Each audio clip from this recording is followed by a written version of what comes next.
How are you everyone? Good morning, જય શ્રી કૃષ્ણ.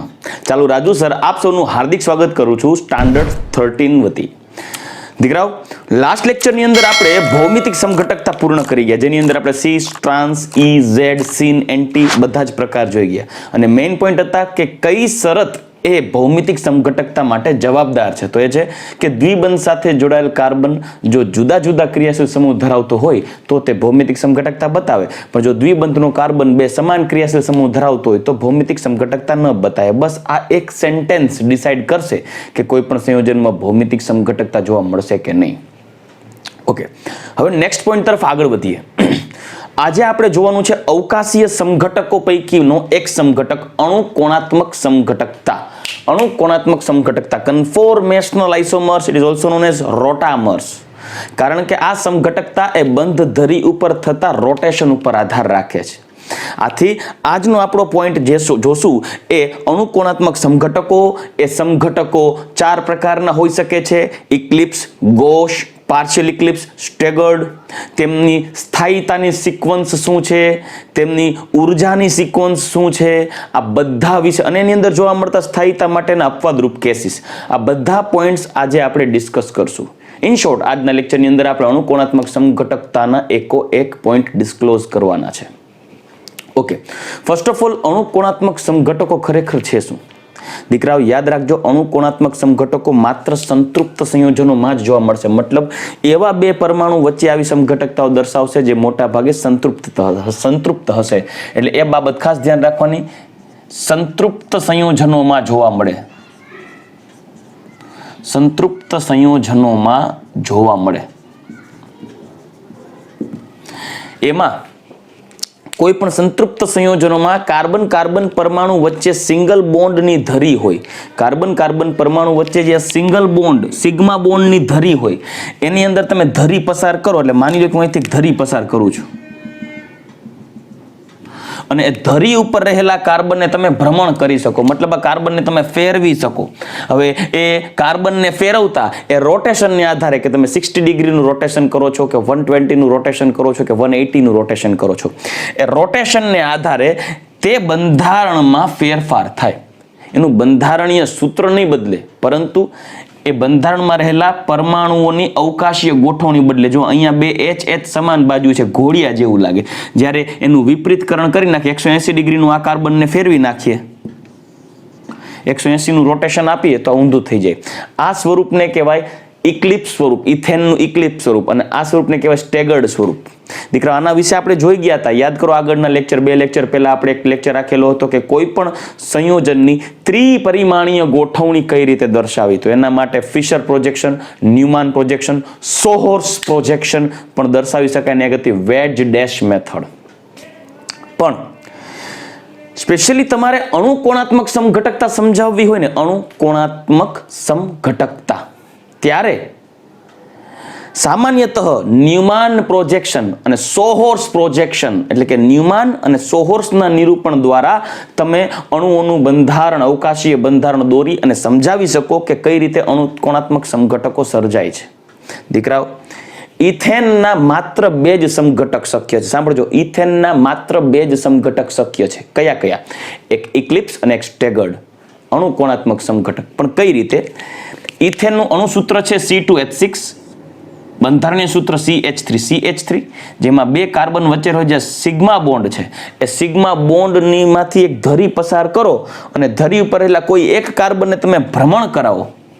તો ભ્રમણ કરાવો અને 180 ડિગ્રીનું ભ્રમણ કરાવો, ત્યારે જે આ બંધારણનું સ્વરૂપ મળે છે, આ બંને એકબીજાથી અવકાશીય ગોઠવણીની દ્રષ્ટિએ જુદા પડે છે. બે ઇથેન, પરંતુ આને કહેવાય ઇક્લિપ્સ્ડ ઇથેન, આને કહેવાય સ્ટેગર્ડ ઇથેન. ઇક્લિપ્સ્ડને ગુજરાતીમાં કહેવાય ગ્રસિત. ગ્રસિત એટલે ગ્રહણ લાગી જવું.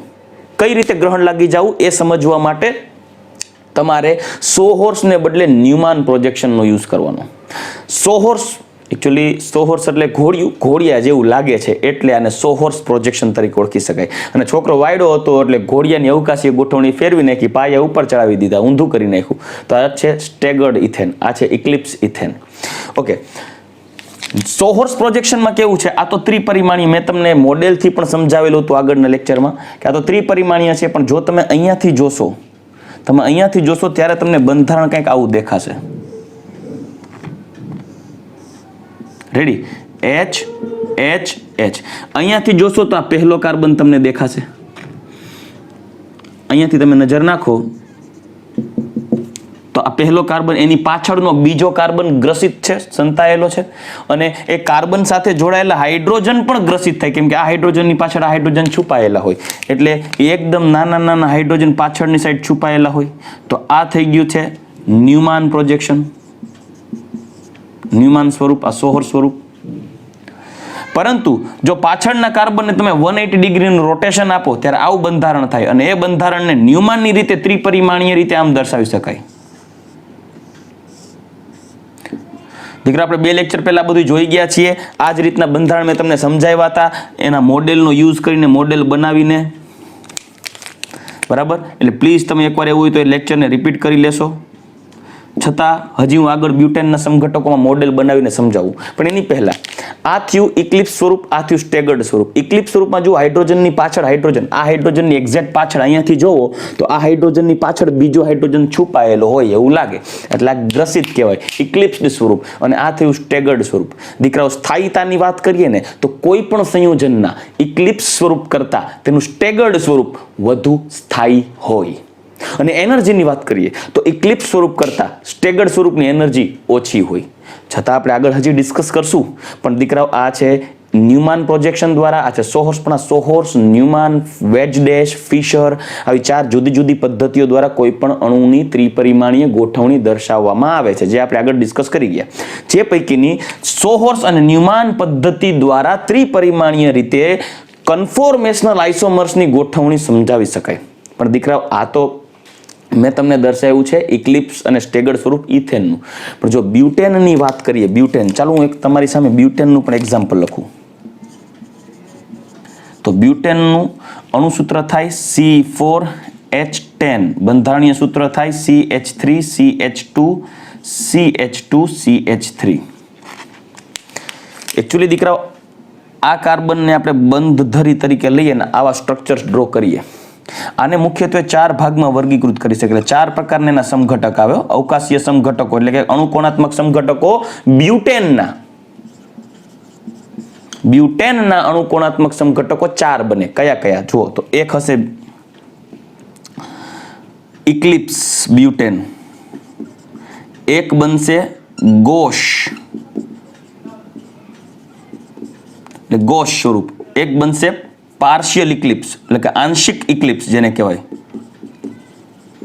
પાર્શિયલ પણ બોલી શકાય ઇંગ્લિશમાં, પાર્શિયલ વર્ડ. આંશિક મતલબ સંપૂર્ણપણે ઇક્લિપ્સ નહીં, સંપૂર્ણ ગ્રસિત નહીં, થોડો થોડો. અને એની પાછળ સ્ટેગર્ડ. આવા 4 પ્રકારના સમઘટકો, અવકાશીય સમઘટકો બ્યુટેનના બને. તો આપણે આગળ વધશું. બ્યુટેનના આ 4 સમઘટકો ઇક્લિપ્સ, ગોસ, આંશિક ઇક્લિપ્સ અને સ્ટેગર્ડ કઈ રીતે ડેવલપ થાય, આ ચારેયની સ્થાયીતાનો ક્રમ શું છે, આ ચારેયની ઉર્જાનો ક્રમ શું છે. બીજી વસ્તુ, આ બ્યુટેનના બંધારણને આ 4 જુદા જુદા પ્રકારમાં કઈ રીતે ફેરવી શકાય, કઈ રીતે આ ચારેય જુદા જુદા અવકાશીય સમઘટકો એટલે કે અણુકોણાત્મક સમઘટકો બનાવી શકાય, એ આપણે આગળ મોડેલ દ્વારા સમજીએ. પણ એક વાત જરૂર તમને કહીશ કે આ બધા જે સ્વરૂપ છે, મતલબ કે એનું ઇથેન, ઇક્લિપ્સ માંથી ઇથેન, સ્ટેગર્ડ સ્વરૂપ છે, એ ઇક્લિપ્સ ઇથેનમાંથી સ્ટેગર્ડ ઇથેન બનાવ્યું કઈ રીતે, તો આ સિગ્મા બોન્ડનું રોટેશન, સિગ્મા બોન્ડ ઉપર એટલે કાર્બનનું ભ્રમણ, રોટેશન કરતા સ્વરૂપ મળ્યું. એટલે આ શું થઈ ગયું, તો કે આ થઈ ગયું એકબીજાનું અણુકોણાત્મક સમઘટક, એકબીજાના અણુકોણાત્મક સમઘટક. કોણાત્મક સમઘટક શા માટે? રોટેશનને કારણે. આથી આ બંનેને એકબીજાના રોટામર્સ તરીકે પણ ઓળખી શકાય. તો ચાલો હવે આપણે આગળ વધીએ. બ્યુટેનના સમઘટકો કઈ રીતે ડિસાઈડ કરવું, એની સ્થાયીતાનો ક્રમમાં શું જોવાનું, શક્તિનો ક્રમ એટલે કે ઉર્જાનો ક્રમ જોઈએ, રેડી, અને અપવાદરૂપ કેસીસ જોઈએ. ચાલો દીકરાઓ, હવે આપણે સ્ટાર્ટ કરીએ નોર્મલ બ્યુટેનના સનરૂપી સમઘટકો. સનરૂપી સમઘટકોમાં સૌથી પહેલા બ્યુટેનનું મેં એક સોહોર્સ બંધારણ દર્શાવ્યું છે, સોહોર્સ, જેની અંદર તમે જો સોહોર્સ એટલે ઘોડિયા જેવું જુઓ ને તો જુઓ, આ કાર્બન અને આ કાર્બન ઘોડિયા જેવું લાગે, નીચે બે હાઇડ્રોજન, એની પાછળ એક્ઝેક્ટ બે હાઇડ્રોજન, ઉપર મિથાઇલ, નીચે મિથાઇલ. એટલે ખરેખર તમે જો આમથી આમ જોશો ને તો ખ્યાલ પડશે કે મિથાઇલની પાછળ મિથાઇલ છુપાયેલો છે. આ થઈ ગયું સોહોર્સ પ્રોજેક્શન, જેને તમે આ રીતે બતાવી શકો.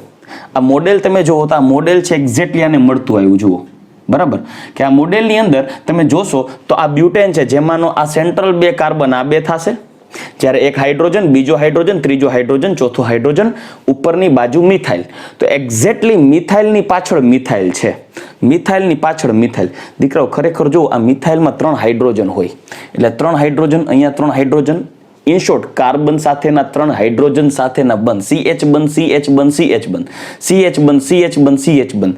મતલબ આ CH3 એકબીજાની પાછળ હોય ને ત્યારે અહીંયા CH3 બંધને કારણે એ જે બંધકારક ઇલેક્ટ્રોન યુગ્મો હોય એ બંધકારક ઇલેક્ટ્રોન યુગ્મો આની ફરતે મોટું ઋણ વીજભારિત વીજ વાદળ પ્રેરે, અને મોટું ઋણ વીજભારિત વીજ વાદળ ઉત્પન્ન કરવાને કારણે એ બંનેના મિથાઇલ એક્ઝેક્ટલી સામે છે, એકબીજાની નજીક છે.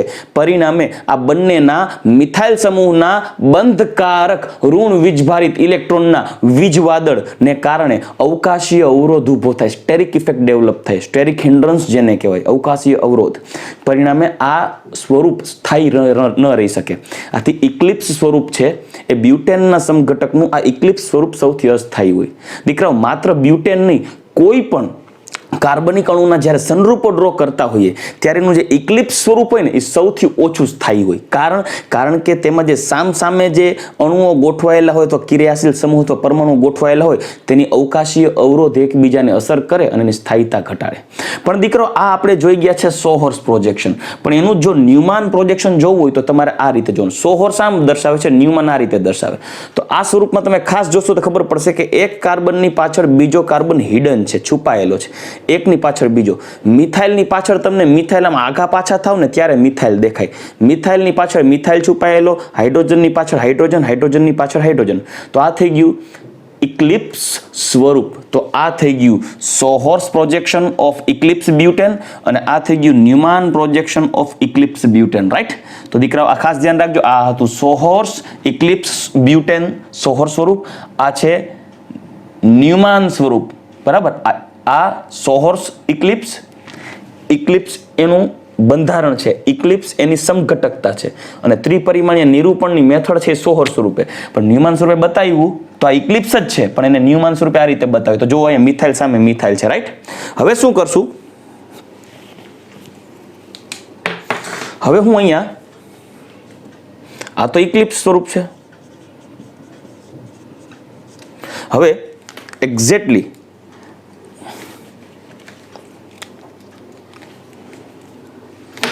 હું આ બંધ ધરી ઉપર 180 ડિગ્રીનું ડાયરેક્ટ આપણે રોટેશન નહીં આપીએ, એને બદલે આપણે 1 by 1 60-60નું રોટેશન આપતા જઈએ અને શું ચેન્જીસ આવે જોઈએ. ચાલો, તો હું અહીંયા એક કામ કરું છું, આ બંધ ધરી આમ પસાર કરું અને 60 ડિગ્રીનું રોટેશન આપું. તો 60 ડિગ્રીનું રોટેશન આપીએ. ચાલો, તો 60 ડિગ્રીનું રોટેશન આપીએ ત્યારે અહીંયા કેવું બંધારણ થશે જોઈએ. આની અંદર હું 60 ડિગ્રીનું રોટેશન કરું છું. ચાલો, 60 ડિગ્રીનું રોટેશન કરું છું અને આ બાજુ ખસેડું આમ, તો આવું થશે. જોજો, આ જે મિથાઇલ સમૂહ છે અહીંયાથી સેજ સાંભળજો, અહીંયાથી 60 ડિગ્રીનું રોટેશન થશે એટલે આટલું થશે.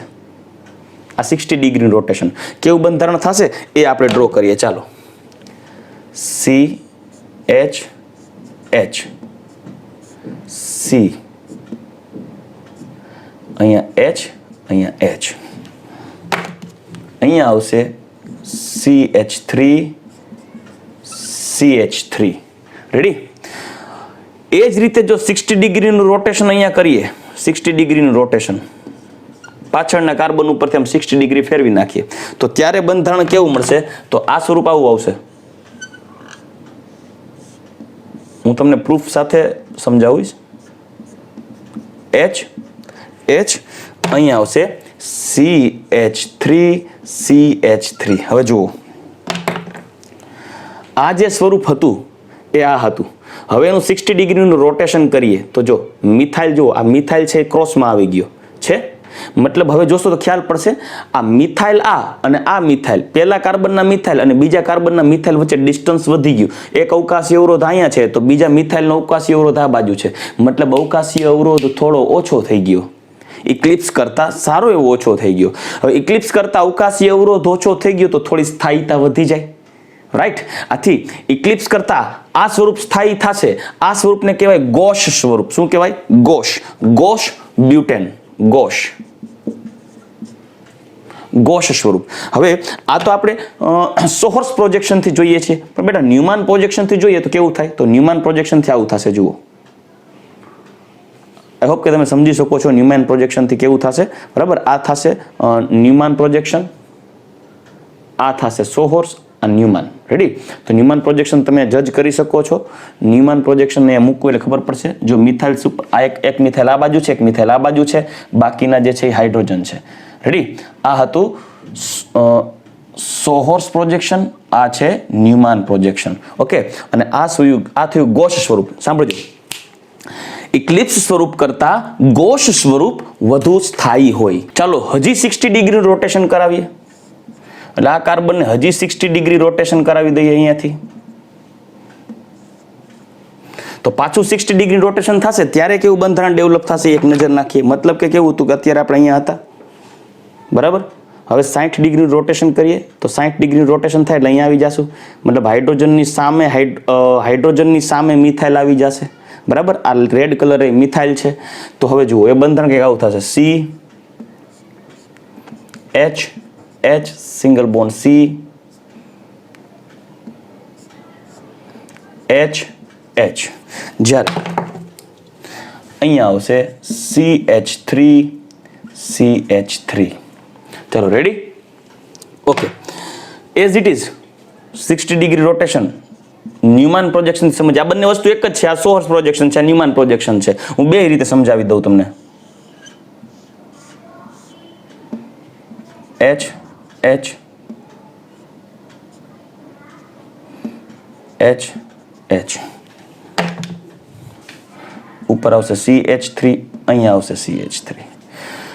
ઓકે, તો હવે આગળ જુઓ દીકરો, આ થઈ ગયું સોહર્સ પ્રોજેક્શન, બરાબર. સામે આ થઈ ગયું ન્યુમાન પ્રોજેક્શન.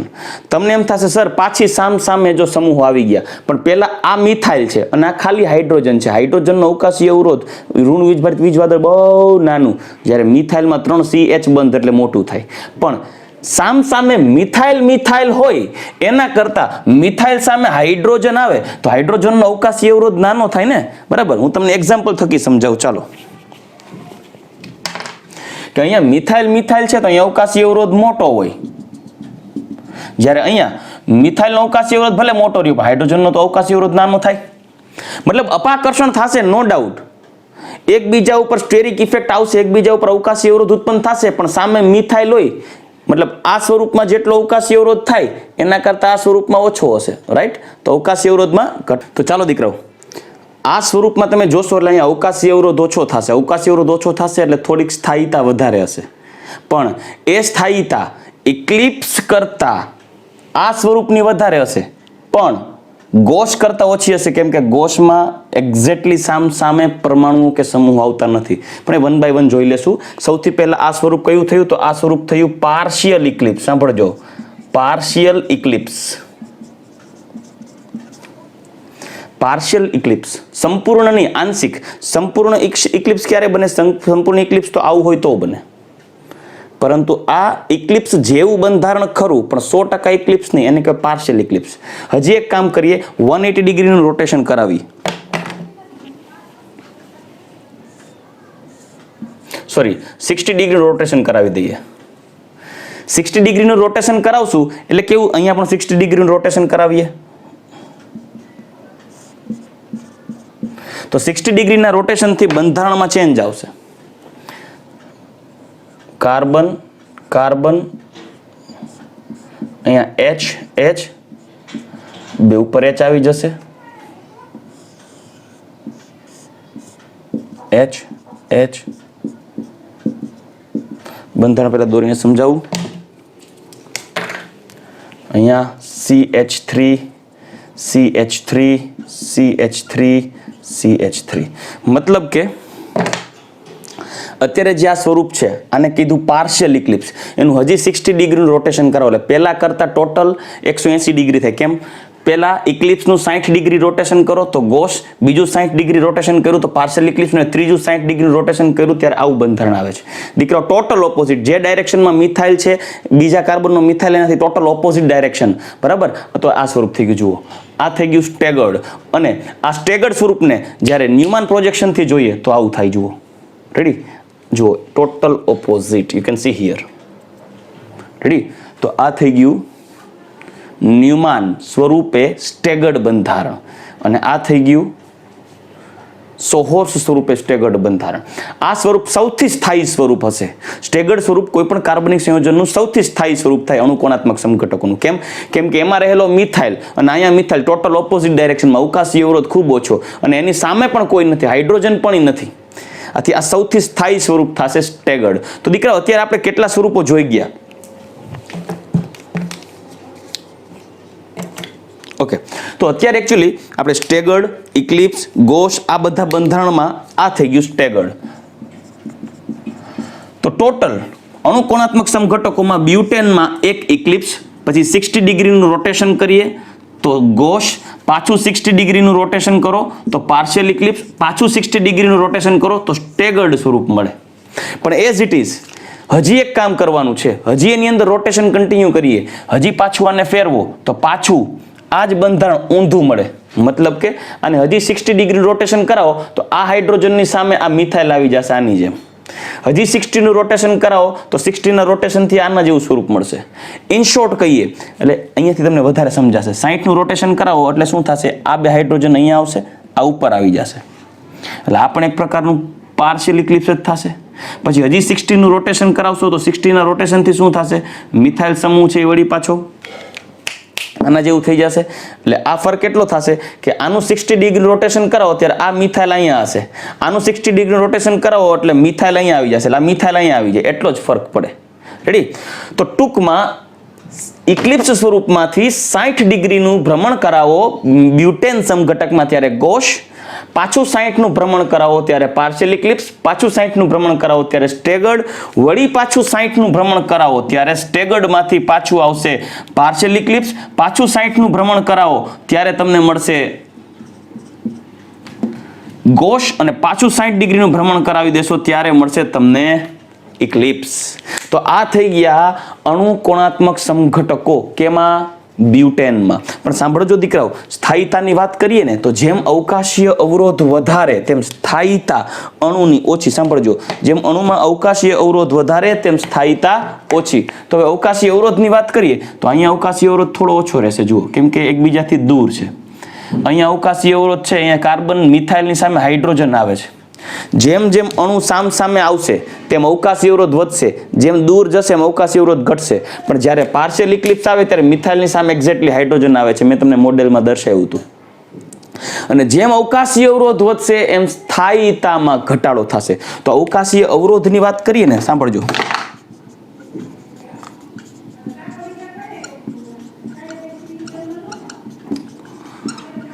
અવકાશીય અવરોધ સૌથી વધારે શેમાં હોય? ઇક્લિપ્સમાં. એના કરતા ઓછો અવકાશીય અવરોધ હશે પાર્શિયલ ઇક્લિપ્સમાં. ઇક્લિપ્સ કરતા થોડુંક આંશિક ઇક્લિપ્સ.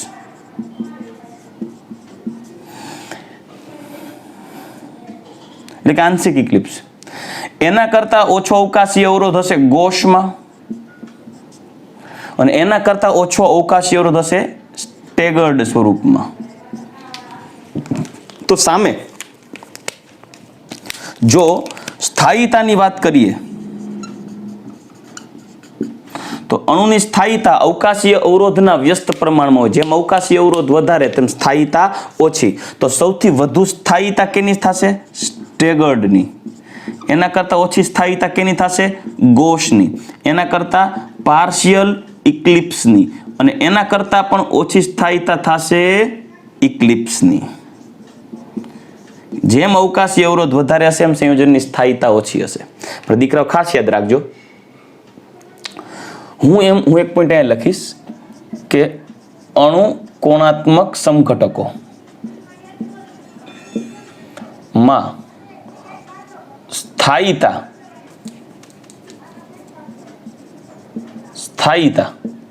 એ તેની ઉર્જાના વ્યસ્ત પ્રમાણમાં હોય અને સ્થાયીતા અવકાશીય અવરોધના પણ વ્યસ્ત પ્રમાણમાં હોય.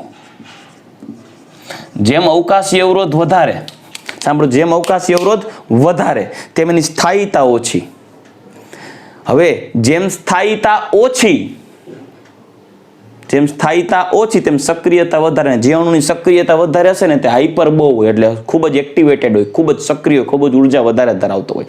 એટલે જેમ અણુની ઉર્જા વધારે તેમ અવકાશી અવરોધ એમાં વધારે લાગતો હોય. સિમ્પલ વસ્તુ છે. હું અહીંયા ઊભો છું, હવે મારી આજુબાજુ અવરોધ વધે, મને ધક્કા મૂકી કરવા વાળા જાજા મળે, તો મારા ધક્કાને કારણે, મારા ઉપર લાગતા ધક્કાને કારણે મારી ઉર્જા પણ વધે અને ઇવન મારી સ્ટેબિલિટી ઘટી જાય, સ્થાયીતા ઘટી જાય. એટલે અવકાશી અવરોધ જેમ વધે એમ અણુની સ્થાયીતા ઘટે અને એની ઉર્જા વધે. તો અવકાશીય અવરોધ જેમ વધે તેમ સ્થાયીતા ઘટે, ઉર્જા વધે. એટલે અવકાશીય અવરોધ એ અણુની ઉર્જાના સમપ્રમાણમાં પણ સ્થાયીતાના વ્યસ્ત પ્રમાણમાં. આ મુદ્દાને પકડી અને આપણે ડિસિઝન લઈ શકાય સ્થાયીતા અંગે. તો હવે અણુની ઉર્જાની વાત કરીએ. મતલબ કે અણુ કોણાત્મક સમઘટકો ની ઉર્જા. તો સૌથી વધારે ઉર્જા કેની હોય? જેની સ્થાયીતા સૌથી ઓછી હોય. તો એનો મતલબ એમ કે ઇક્લિપ્સ બંધારણ, ત્યાર પછી ઇક્લિપ્સ પછી પાર્શિયલ ઇક્લિપ્સની ઉર્જા વધારે હોય. સૌથી વધારે ઉર્જા ઇક્લિપ્સની, પછી પાર્શિયલ ઇક્લિપ્સની, પછી આવે ગોસની અને સૌથી ઓછી ઉર્જા હશે સ્ટેગર્ડની. એટલે યાદ રાખજો, આ જે સિક્વન્સ છે એ એમસીક્યુ માટે કામ આવશે. ઉર્જાની વાત કરીએ ને દીકરા, ઉર્જા કામ કરું, ઉર્જાનો આલેખ દોરું. ઉર્જા વિરુદ્ધ અણુ કોણાત્મક સમઘટકો. દીકરો કાંઈ કરવાનું નથી, દર 60 ડિગ્રીએ રોટેશન કરવાનું છે.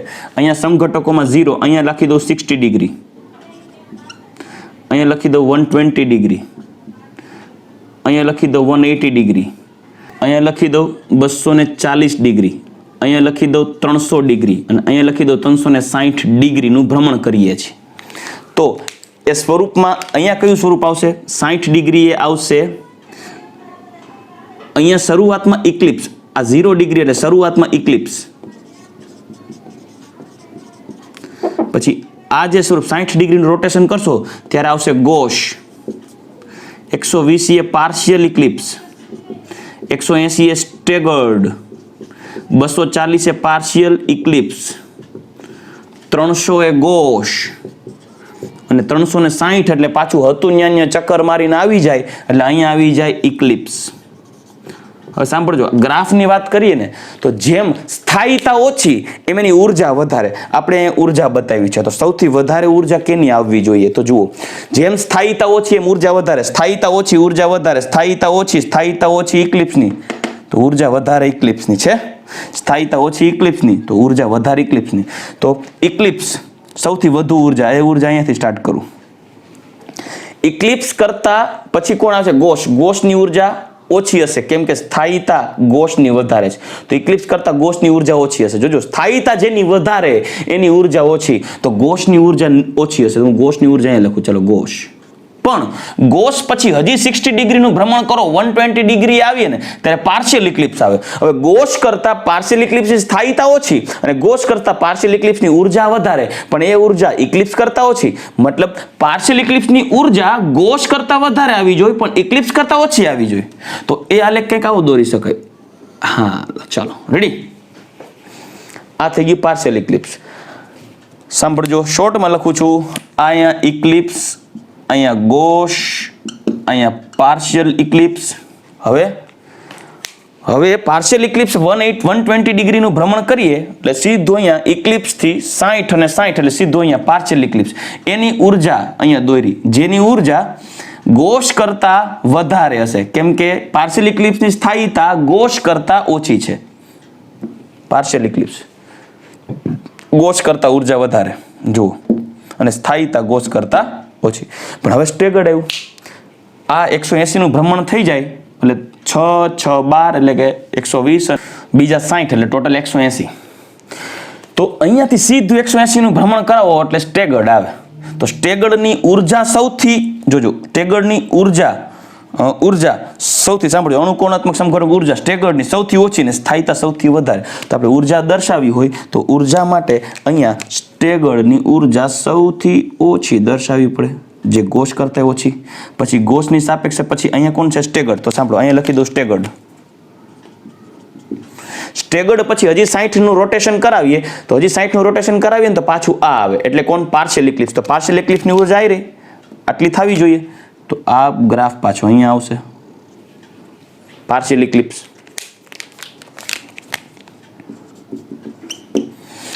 વળી પાર્શિયલ ઇક્લિપ્સમાંથી 60 નું રોટેશન કરાવો 60 ડિગ્રીનું એટલે આવશે પાછો ગોસ.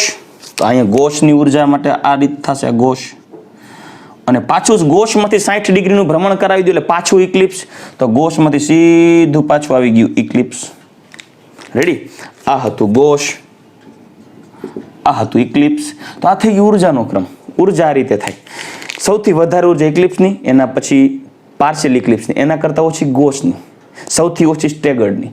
પણ જેમ જેમ ભ્રમણ કરતા જાઓ, જોજો, ઇક્લિપ્સ 60 ડિગ્રીનું ભ્રમણ કરો ગોસ, બીજા 60 ડિગ્રીનું ભ્રમણ કરો પાર્શિયલ ઇક્લિપ્સ, ત્રીજા 60 ડિગ્રીનું ભ્રમણ કરો સ્ટેગર્ડ, પાછા ચોથા 60 ડિગ્રીનું ભ્રમણ કરો તો પાછું પાર્શિયલ ઇક્લિપ્સ, હજી 60 ડિગ્રીનું ભ્રમણ કરો તો ગોસ, હજી 60 ડિગ્રીનું ભ્રમણ કરો તો ઇક્લિપ્સ. તો દીકરાઓ, મેં આપની સમક્ષ આ તો ઇથેનના અણુ માટે જોઈ ગયા અને બ્યુટેનના અણુ માટે અણુકોણાત્મક સમઘટકો જોઈ ગયા અને એને અનુસંધાને 60 ડિગ્રીના ભ્રમણ અનુસાર કયા કયા અણુકોણાત્મક સમઘટકો મળે તેમના માટે અવકાશીય અવરોધ કેમાં વધારે હોય. આ કોઈ પણ અણુ લ્યો, બ્યુટેન જ નહીં, કોઈ પણ અણુ માટે આ જ સિક્વન્સને ફોલો કરવાની છે કે અવકાશીય સમઘટકોમાં અવકાશીય અવરોધ આ સિક્વન્સમાં હોય. પાર્શિયલમાં ઇક્લિપ્સમાં અવકાશીય અવરોધ સૌથી વધારે, પછી પાર્શિયલ ઇક્લિપ્સ, પછી ગોસ ને પછી સ્ટેગર્ડ. સ્થાયીતાની વાત કરીએ તો એમાં ઊંધું, સ્ટેગર્ડ સૌથી વધુ સ્થાયી, પછી ગોસ, પછી પાર્શિયલ ઇક્લિપ્સ, પછી ઇક્લિપ્સ, કોઈ પણ અણુ માટે. અને અણુકોણાત્મક સમઘટકોના અણુની ઉર્જાની વાત કરીએ તો એમાં ઇક્લિપ્સ સૌથી વધારે ઉર્જા, કેમ કે એની સ્થાયીતા ઓછી. સ્થાયીતા હંમેશા ઉર્જાના વ્યસ્ત પ્રમાણમાં હોય, બરાબર. ત્યાર પછી પાર્શિયલ ઇક્લિપ્સ, ગોસ અને સ્ટેગર્ડ. હા, આ સિક્વન્સને ફોલો કરવામાં 2-3 એક્ઝામ્પલ એવા છે કે જે ઊંધા છે, વિપરીત છે.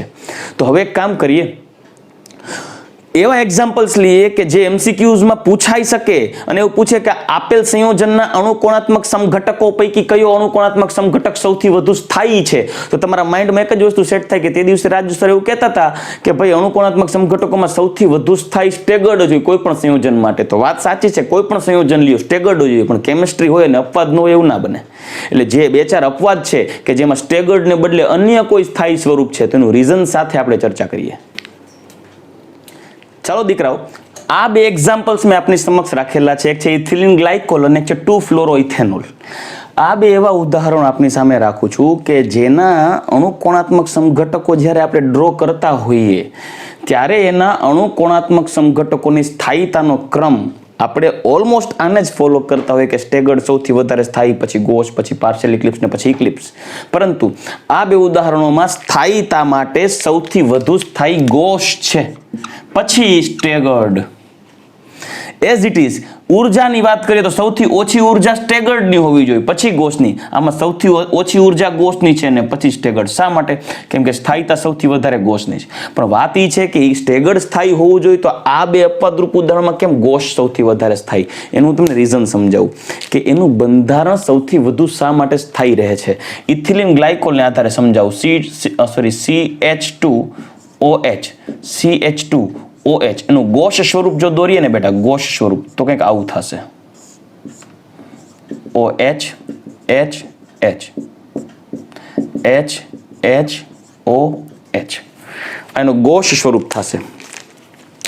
અને આ ગોસ સ્વરૂપમાં આ OH એક કાર્બનના OH સમૂહનો હાઇડ્રોજન બીજા કાર્બનના OH સમૂહના ઓક્સિજન સાથે આંતઃઆણ્વીય હાઇડ્રોજન બંધ બનાવશે.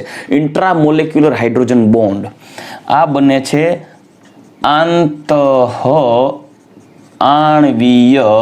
હાઇડ્રોજન બંધ. અને આ આંતઃઆણવીય હાઇડ્રોજન બંધને કારણે આ સ્વરૂપ સૌથી વધુ સ્થાયી રહે છે, જે સ્ટેગર્ડ કરતાં પણ વધારે છે, કારણ કે તે હાઇડ્રોજન બંધ તે બંધારણની સ્થાયીતા માટે જવાબદાર છે, આંતઃઆણવીય. એઝ ઇટ ઇઝ બીજું એક્ઝામ્પલ લઉં. આ જે આપણે એક્ઝામ્પલ દોર્યું છે એનું એક્ઝામ્પલ લઈએ તો અહીંયા પણ આંતઃઆણવીય હાઇડ્રોજન બંધ જરૂર જોવા મળશે. H અહીંયા OH અને અહીંયા F દોરીએ તો અહીંયા તમને આંતઃઆણવીય હાઇડ્રોજન બંધ જોવા મળશે, ગોસ સ્વરૂપ. આથી આ બંને બંધારણના ગોસ સ્વરૂપ છે એ સ્ટેગર્ડ કરતા અપવાદ સ્વરૂપે વધુ સ્થાયી હશે. એનું મુખ્ય કારણ છે તેમાં જોવા મળતા આંતઃઆણવીય હાઇડ્રોજન બંધ. ચાલો રેડી દીકરાઓ? તો આજના લેક્ચરની અંદર આપણે જેટલા નેસેસરી છે, જેટલી જરૂરી છે એટલા પોઈન્ટ્સ સંરૂપી કન્ફોર્મેશનલ આઇસોમર્સ અથવા તો રોટામર્સ વિશે જોઈ ગયા. રોટામર્સ એટલે જ કહેવામાં આવે છે કે રોટેશનને કારણે, બંધના રોટેશનને કારણે જુદા જુદા સમઘટકો રચાય છે. તેમની સ્થાયીતાની સિક્વન્સ, અવકાશીય અવરોધ, અણુની ઉર્જા, અણુકોણાત્મક સમઘટકો માટેની ઉર્જા, આ સ્વરૂપ, એના માટેનો ગ્રાફ અને અપવાદરૂપ ઉદાહરણ, આટલું ઇમ્પોર્ટન્ટ છે. આગળની જે થિયરીઓ ભણ્યા એ થિયરીનું ટોટલ ઓવરઓલ કન્ક્લુઝન આ છે. આટલી વસ્તુ માઇન્ડમાં હોય એટલે તમારો MCQ ક્યારેય ખોટો નહીં પડે. રેડી? તો ચાલો આજે આપણે આ પોઈન્ટને અહીંયા પૂર્ણ કરીએ. એટલે કે સમઘટકોની અંદર અવકાશીય સમઘટકો પૂરા કરી ગયા. હવે નેક્સ્ટ પોઈન્ટ તરફ આપણે આગળ ડિસ્કશન કરશું, જુદી જુદી ક્રિયાવિધિઓ માટે જવાબદાર પરિબળો. રેડી? તો ચાલો દીકરાઓ નેક્સ્ટ લેક્ચરમાં પાછા મળશું. ત્યાં સુધી રજા લઈશ. ગુડ બાય, ટેક કેર, જય શ્રી કૃષ્ણ.